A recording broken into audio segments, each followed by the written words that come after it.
ئیماندارێکی ڕاست بە.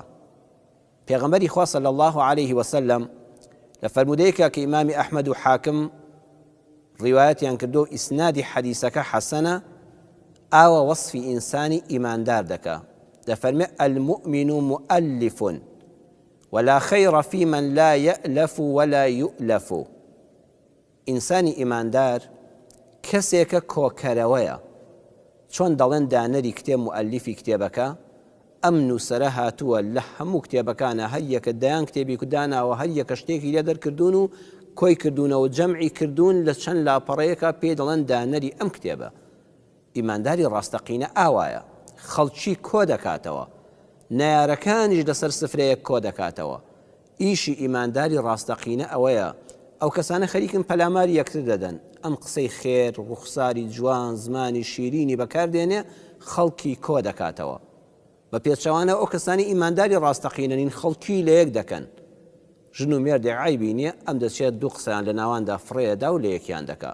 ئەی ئەوەی ئیمانداری ڕاستەقینەیە نایارەکان بە یەکەوە جاری چکە کۆ دەکاتەوە.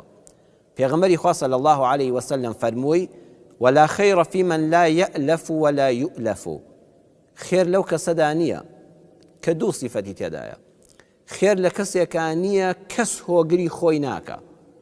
ئیمانداری ڕاستەقینە ئەو کەسەیە خەڵک هۆگری دەبن، لە هەر شوێنێکا بوو خەڵک لە دەوری کۆ دەبنەوە، لە ئامۆژگاریەکانی، لە ڕێنماییەکانی، لە وتە شیرینەکانی، لە ڕوخسارە جوانەکەی، لە دەمە پڕ زەردەخەنەکەی، لە ڕوحەسووکەکەی سوودمەند دەبن. هەر جەنابەت بەڕێزت سەیری خۆتکە، ئەگەر لە دائیرەیەکا بووی، لە دەستگایەکا بووی، لە ناو ماڵ و مناڵەکەی خۆتا بووی، لە ناو خزم و کەسەکەتا بووی، خەڵکی لێت کۆ دەبوونەوە و حەزیان بە تێکەڵایی و ئاشنایەتیت هەبوو، واللهی ئەوە خێرت تێدایە.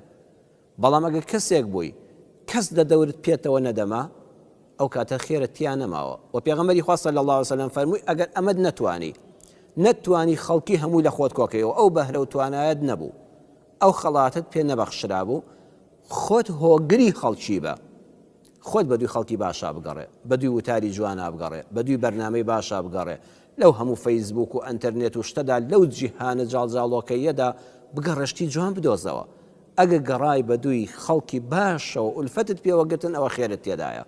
بەڵام ئەگەر بەدوی خەڵکی باشە نەگەڕای ئولفەتت بە خەڵکی باشەوە نەگەر، ئەوە خێرت تیان نەماوە. بە کورتی خۆمان، بە زمانە شیرینەکەی خۆمان پێغەمبەری خوا صلی الله عليه وسلم پێمان دەڵێ بەردی خڕ مەبە. ئەها دەڵێن فڵان کەس ئەڵێ بەردی خڕە، لە هیچ دیوارێکە جێگای نابێتەوە. بەردی خڕ مەبە، کەسێکی گونجاو بە، وەڵڵی هەیە بەداخەوە یەک ماڵ دەکاتە دۆزەخ. پیاوی وا هەیە ئەو ژن و مناڵە بەدەستێەوە وێرانە کە دەچێتەوە ماڵەوە. ژنی وا هەیە سەر لە خۆی لە منداڵەکانی لە مێردەکەی لە بنەماڵەکەی دەشێوێنێ. کوڕی وا هەیە ئەو ماڵی لە دایک و باوک و خوشک و براکانی کردوتە دۆزەخ. بە پێچەوانەوە کچی وا هەیە ئەو ماڵە هیچ عیبێکیان نیە، ئەم کچە نەهامەتی ئەو ماڵەیە، بە هیچ شێوەیەک نازانن بە چ زمانێک لەگەڵ یا بدوێن. ئەزانی ئەو کاتە ژیانت دەشێوێ و ژیانی خەڵکانی تریش دەشێوێنی. بۆیە پێغەمبەری خوا صلی الله عليه وسلم فەرمووی خاڵی یەکەم بۆ ئەوەی ژیانت ڕازاوە بێ و ژیان بنەخشێنی نەیشێوێنی، کەسێک بە هۆگری خەڵکی بە و خەڵکیش هۆگرت بن و خەڵکی کۆبکەوە بە زمان و دەستی تۆ با خەڵکی لە یەک نەبن.